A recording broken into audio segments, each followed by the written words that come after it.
Hello and welcome to another episode of For the Want of a Nail, where I share some of those little things that can have a big impact on your life, your safety, your going about your day. So today I want to talk about something that seems kind of simple, but when you get to the end of this, you're kind of going to understand where I'm coming from on this. And it's just paper maps, travel maps, and things you can get for free. So everything I got here, I got four things. I got a travel guide, I got campgrounds, state park guide, and a travel map. All of these were free, and I bet you money for every single state that you might be in. If you're either driving across and you stop at the Welcome Center, you can find stuff like this, or if you just, go online, find your state or a state you're going to, they have a little tourism board. You can ask for stuff like this. So right there, you got something low cost, no cost. Now, I know a lot of people are going to say there's this thing called the internet. You can just search it on your phone. You can have all that stuff at the palm of your hand. You're right. I am still a big person. I like paper backups. All of these are going to end up in my car bag.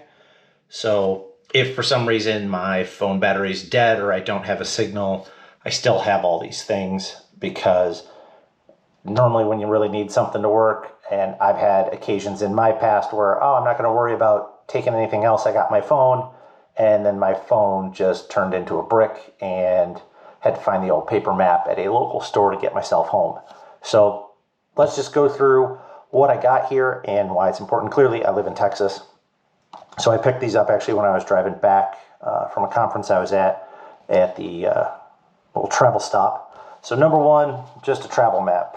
Good old map is a great thing to have. I am shocked and saddened the more I talk to people. Let's turn it the right way. The more I talk to people and they don't know how to read a map or use a map.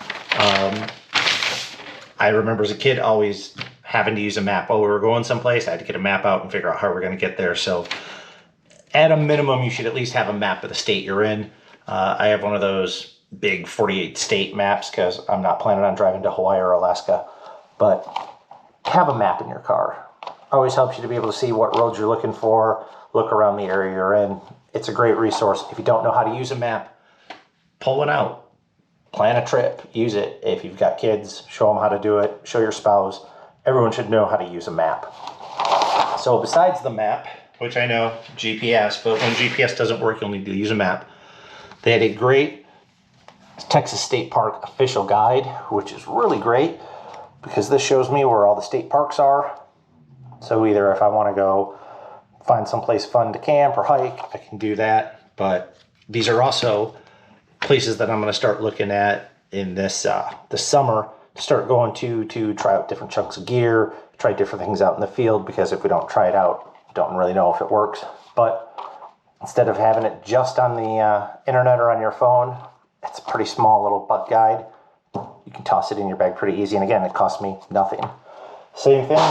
Texas Public Campgrounds, another good book where I can go through, find different campgrounds.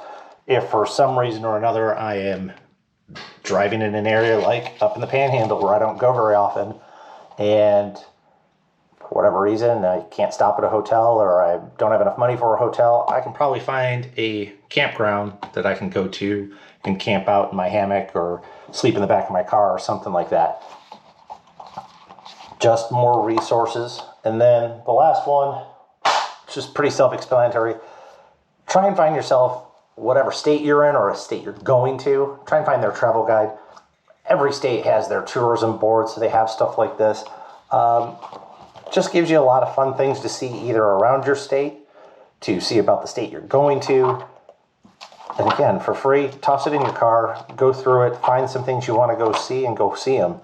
But if I needed to find something not online, this is a lot easier for me. So, hey, I can look up going down to the coast. I can make a plan here and do it all without using my phone or the internet if I had to. So, again, the big thing about these is they were free. I just grabbed them at the Welcome Center. Grab them for the state you're in. If you're driving to another state, when I used to live on the East Coast, I was able to get travel maps to Georgia, North Carolina, South Carolina, and Tennessee, all because I drove around and we'd, stop at the Welcome Center and I'd have a map for each of those states. So when we were out bumping around and having a good time, if for some reason our phone started working, we could find a campground, we could find the state parks, we could at least navigate ourselves back to where we were trying to get to. And we knew some things around, that state that, hey, if we're going for vacation, something we can go look at. So it's just another little thing to add to your arsenal of a free resource that doesn't take up much space to toss in your bag, but can really pay out if your phone's not working, if there's no internet signal, if there's no wireless signal. So other than that, if you have any questions or comments about it, put them down in the comment box down there. If you found some value in this, hit the like button and have a great day.